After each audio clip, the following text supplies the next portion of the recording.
உங்களுடைய ஆதரவால் சட்டமன்ற உறுப்பினருடைய ஆதரவால் நான் முதலமைச்சராக தேர்ந்தெடுக்கப்பட்டு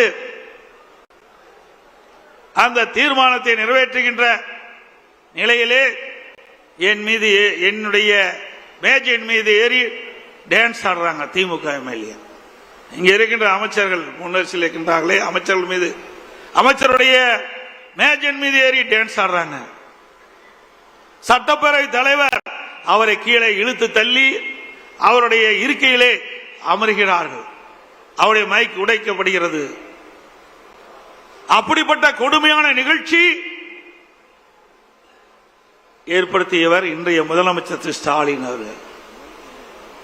எண்ணி பாருங்கள், அதையெல்லாம் நாம் கடந்தோம், வெற்றி பெற்றோம். அது பொறுத்து கொள்ள முடியாமல் சட்டையை கிழித்துக் கொண்டு வீதியிலே திரிந்தவர் தான் இன்றைய முதலமைச்சர் ஸ்டாலின் அவர்கள். ஸ்டாலின் அவர்களே, அன்றைக்கு நீங்கள் சட்டையை கிழித்துக் கொண்டுதான் வெளியே சென்றீர்கள்.